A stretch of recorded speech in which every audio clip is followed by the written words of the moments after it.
కందాకి క్రింద మంత్రి అయి ఉన్న ధనాగారం అంతటి మీద మంత్రి అయి ఉన్నటువంటి చూడండి నపుంసకుడంట యెషయా గ్రంథమును చదువుతూ ఉన్నాడట. ప్రవక్త అయిన యెషయా గ్రంథమును చదువుతూ ఉన్నాడంట. కానీ దేవుని ఆత్మ పిలుపునేమంటుంది, ఆ రథమును నీవు ఎదుర్కొను అని అంటే చూడండి, దేవుని ఆత్మ పిలుపునంట ఏమని ప్రేరేపించినప్పుడు అతడు పరిగెత్తుకొని పోయాడంట. దేని కొరకు?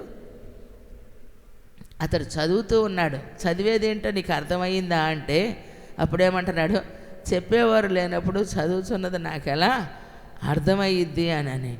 ఎప్పుడైతే ఆ యెషయా గ్రంథాన్ని గురించి వివరించి చెప్పాడో, దానిలో ఉన్న సత్యాన్ని బోధించాడో ప్రియులారా, మారు మాట మాట్లాడకుండా ఏమండి అతడు ఉన్న రథమును దిగేమంటున్నాడు, ఇక్కడ నీళ్ళు ఉన్నాయి ఏమండి త్రావులోనే ఏమంటున్నాడు, ఇక్కడ నీళ్ళు ఉన్నాయి, బాప్తీసం ఇవ్వటానికి నువ్వున్నావు, ఆటంకం ఏమి అని చెప్పి ఆ క్షణమే బాప్తీసం పొందాడు. చప్పట్లు కొట్టి దేవుని స్తుతిద్దామా.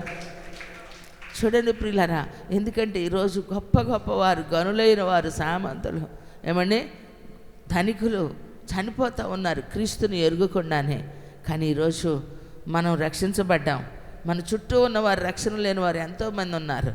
వారి కోసం ఈరోజు పరుగులు తీయాల్సిన అవసరం ఉంది. సువార్త ప్రకటించాల్సిన అవసరం మన మీద ఉంది. అనేక మందిని దేవుని యొద్దకు నడిపించాల్సిన భారం మన మీద ఉంది ప్రియులారా. ఎందుకంటే దేవుని సన్నిధిలో ఉన్నటువంటి మన జీవితంలో కనీసం ప్రయత్నం, ఏం ప్రియులారా, ప్రయత్నం, విన్నారా వినలేదా అన్నటువంటి సమస్య మనకు అవసరం లేదు. దేవుడు మనల్ని అడిగే క్వశ్చన్ ఏంటంటే, నువ్వు చెప్పావా లేదా, వెళ్ళావా లేదా, ఆ మనిషితో కలుసుకున్నావా లేదా. ఏమండి ఇప్పుడు నపుంసకులు కంటే కొంతమంది చూడండి, నపుంసకులు అంటే ఎవరు, ఇటు ఆడ మగ కానటువంటి వారు. షండు తన షండునితో అనే మాట ఉంటుంది కదా. అని నపుంసకులు కూడా ఉంది దేవుని యొక్క ఆత్మే. పుట్టుక వారి ఆకారంలో తేడా ఉన్నా ఏమండి వారిలో కూడా దేవుని ఆత్మ ఉంది. అది నశించిపోవటం కూడా దేవునికి ఇష్టం లేదు. లోకం వారిని వెలివేసినప్పటికీ దేవుడు వారిని చేరదీస్తూ ఉన్నాడు. చప్పట్లు కొట్టి దేవుని స్తుతిద్దామా. అంటే స్వల్పమైనటువంటి వారునని, కొద్దివారినని, దేవుడు గొప్పవారని తేడా లేకుండా ప్రతి మనుషుల్లో ఉన్న దేవుని ఆత్మ క్షీణదశకు వెళ్ళకూడదు. పరిస్థితుల్లో ఈరోజు చాలామంది ప్రియులారా నలిగిపోయి ఉన్నారు. చూడటానికి ఆకారానికి బాగా ఉన్నా వారి లోతుల్లోనికి మనం వెళ్ళి చూస్తే పరిస్థితుల్లో చాలా వ్యత్యాసాలు చోటు చేసుకుంటూ ఉన్నాయి. కనీస బాధ్యత ఏంటంటే దేవుడు మనకిచ్చినటువంటి ఈ కృపలో సువార్త ప్రకటించటం. మనం మొదలు పెడితే ఫుల్ స్టాప్ ఉంటుందా చెప్పండి? చెప్పాలనుకొని మనసే రావాలి కానీ ఫుల్ స్టాప్ ఉంటుందా? ఉండదు ప్రియులారా. ఎవరినైతే మనం కలవాలని అనుకుంటూ ఉన్నామో, ఎవరికైతే యేసయ్యను గురించి పరిచయం చేయాలనుకుంటున్నామో, మనం ప్రార్థించేటువంటి వారిగా ఉన్నప్పుడు ప్రభు మనల్ని ప్రేరేపిస్తూ ఉంటాడు.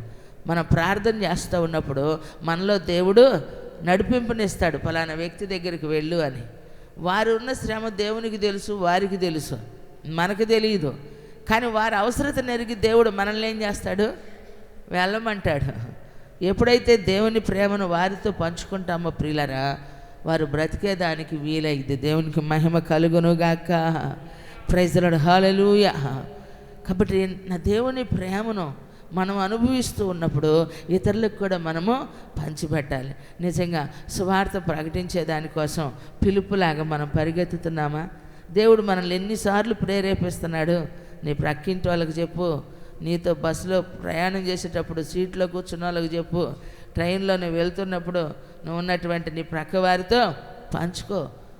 జాబ్ చేసే స్థలంలోనైనా, చదువుకునే స్థలంలోనైనా, ప్రతి స్థలంలో యేసయ్యను గురించి మనము చెప్పే రోజులండి ఇవి. ఏమండి కోతకాలపు పండుగలు అని ఉంటాయి. ఏమండి మనం కోసుకోవాల్సిన పండుగ ఏంటంటే సువార్త పండుగ. దేవునికి మహిమ కలుగునుగాక.